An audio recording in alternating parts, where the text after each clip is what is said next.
touching in on those feelings which emanate from the wound. There is a call there for us to continuously work through these layers by dealing with whatever arises in that.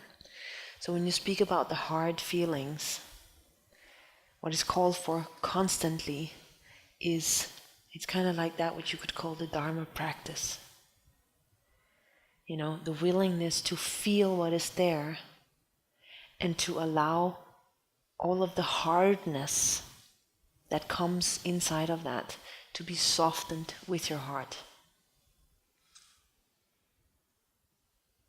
And it's a revelation and another revelation and another revelation, and every time that there is the feelings appearing inside, the only thing they need is honesty.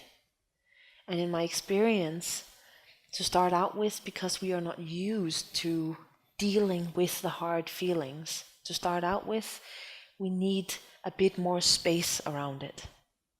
In the sense that, okay, you meet this feeling, but you're not totally comfortable in yourself with feeling this. So then actually you create space around you by not staying in communication, engaging with whatever ignited it, but actually allowing yourself to take care of the feeling.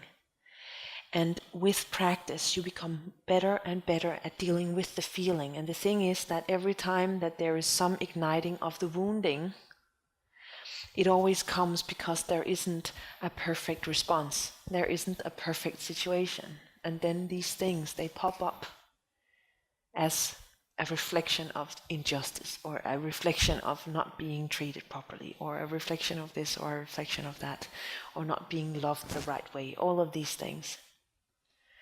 So touching the feelings themselves, you do that with the responsibility of only being as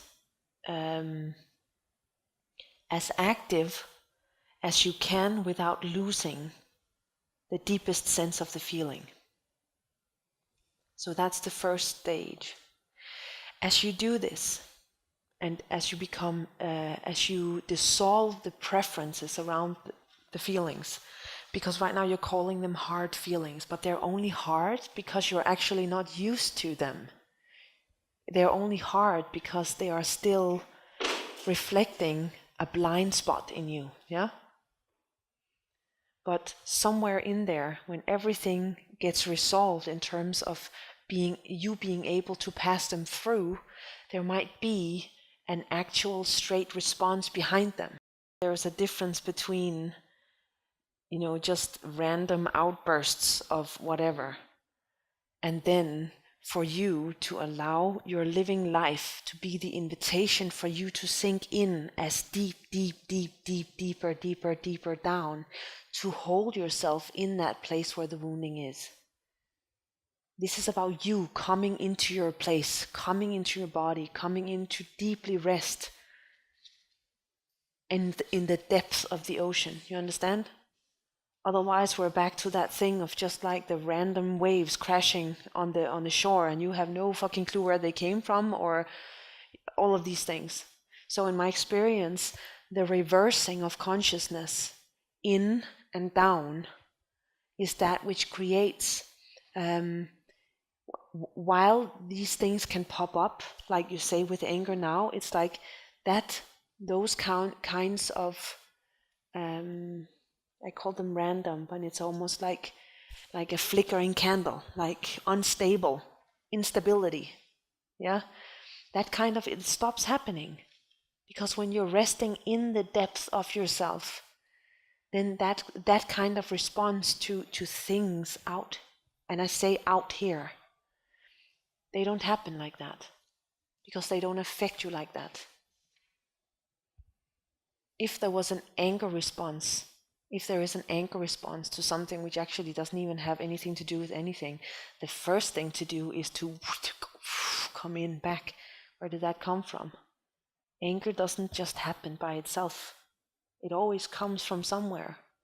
And it doesn't mean that there can't be anger in the body, but if there is anger in the body, you can either deal with that in a responsible manner, where you come in and you come down to rest in yourself, or the opposite, where it just plays out like the flickering candle.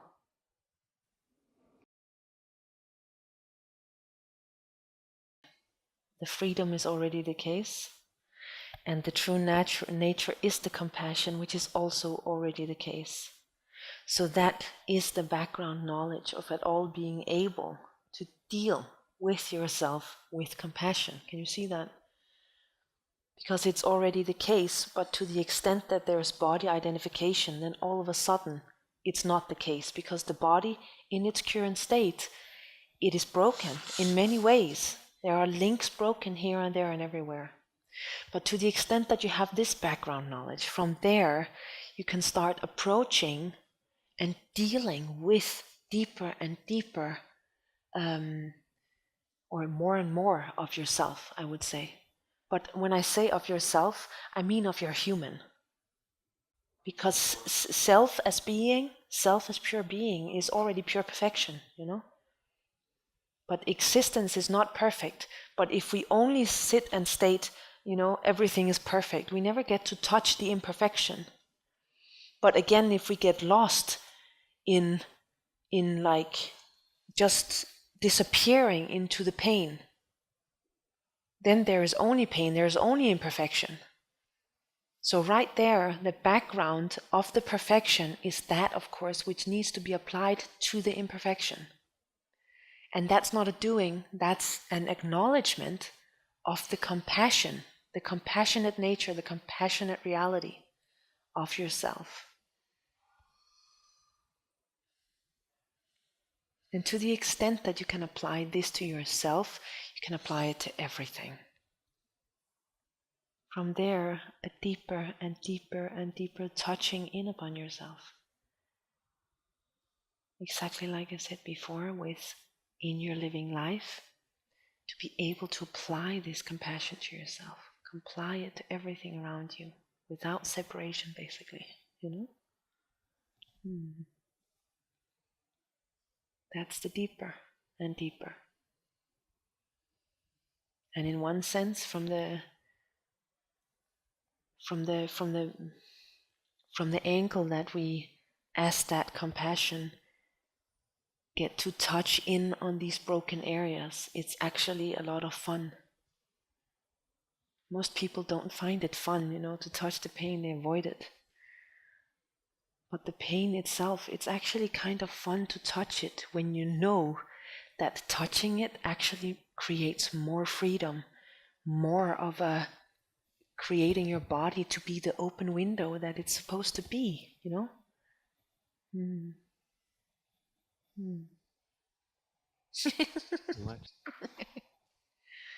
Yeah.